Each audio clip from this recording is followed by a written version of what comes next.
Hello, welcome to my channel. In this video here I will be going over the Crane M3 Part 2 point of view. In this video I will show you a couple of modes that I've used, and I'm quite sure are the typical modes that anyone who have a gimbal use. Now what you see me doing is setting up the modes. I'm setting my motor and all that up. That determines how smooth your movements of your gimbal will be. So you have different modes. Now I'm getting ready to get into a couple of modes. Keep in mind I'm very limited to what I could do because this park in this small city that I live in does not have nothing in it. As you can see, the nearest park to me would have been 20 miles away, where you see wildlife, birds, waterfalls, and things of that nature. So let's get on with it. This mode here is to go mode or action mode, and it is exactly what it is. It's made for fast movements, sports, and things of that nature. Now the torque of the motor, the axis and all that determines and predicate how this thing works and go in action mode.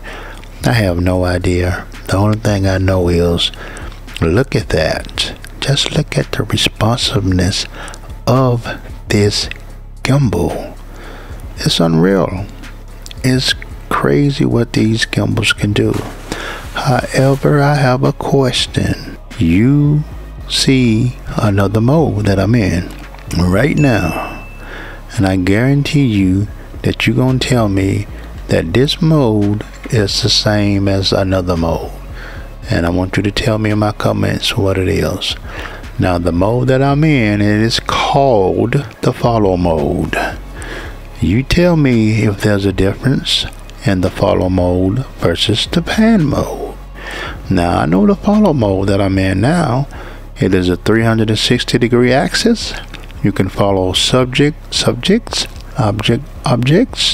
in this mode easily and smoothly, with the horizon being stable. Maybe the stability have something to do with it. I don't know. Now the next mode is, look, I put it in pan mode. Do you see a difference? It looked like maybe the pan mode may be whooping a little bit quicker. I don't know. If you do know the difference, leave down in my comment and tell me the difference from the pan mode versus the follow mode, because I really have no idea.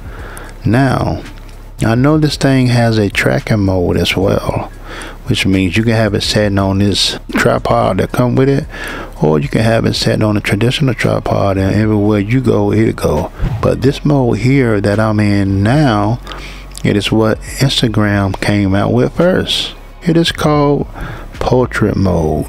Portrait mode was first used by TikTok. I'm sorry, not Instagram, TikTok. TikTok was famously known for using the 9:16 format, and that is the portrait mode. Now you got YouTube using them. YouTube using, and we call them what? Shorts. I think Instagram call them stories. Even Facebook use them. I don't know what they call them. I think stories as well, something like that. I rarely shoot in portrait mode. I just like my 16:9 format, but that's just me. You know, everyone's different. So what I'm doing here, I'm setting up to go in this next mode, because remember, I'm very limited on what I can do. But I have showed you enough up to this point. For the ones who was on the fence and you looking for a gimbal, please keep in mind of your payload. Your payload will predicate what gimbal you should get and what camera will work with that gimbal.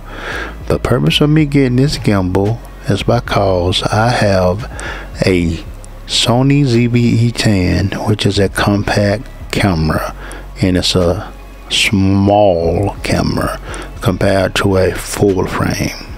You got a full frame, you will get something like a Fayette Scorp C, like I got for my full frame. But anyway, back to what we was talking about. This mode here is going to be the Vortex mode, or the Inception mode. That's what we call it. Now, you know this is famous for the what? Commercials, movies, music videos, things of that nature. Let me know how often you use the payload with this Vortex mode. I'll be kind of scared that my lens is gonna fall off when I do this. But anyway, you can use this Vortex vertically, horizontally, diagonally, in any way you want to, and it's still going to turn in that 360-degree radius. If I use it, or when I use it, I'd rather use it in a barrel, like I'm going like that, like straight horizon or horizontal. The purpose of me doing that duck wall, I was just showing you that you can get down low, you can get some good low shots with this as well. And I'm gonna end this out with me doing a little shot of the light pole. But first I'm gonna hit a vortex vertically. That's me hitting it vertically with the sky and the trees. It looks nice. However, remember the park I'm at, I'm very limited. Now I'm gonna leave you with this here. I'm gonna do another shot. First I'm gonna do the pole. I'm panning up and I'm panning down. I think that's what the pan and follow mean. It's up and down movements is more fluid. I think that's what it means. Correct me if I'm wrong. So I'm going straight right there. Notice the horizon is not jerking at all. And I don't even have it in lock. I don't even have it in lock mode either. So gimbals are great. I love them. But anyway, that's going to be all. The next mode, again, I'm going to do another spin of a vortex. If you're on the fence and you don't have a gimbal and you're a content creator, photographer, videographer, I say get it if you can afford it. They're not high and they're not cheap either. So with that being said, I'm going to be out. Please hit that subscribe button for more content. Help my YouTube channel in the algorithm. Peace.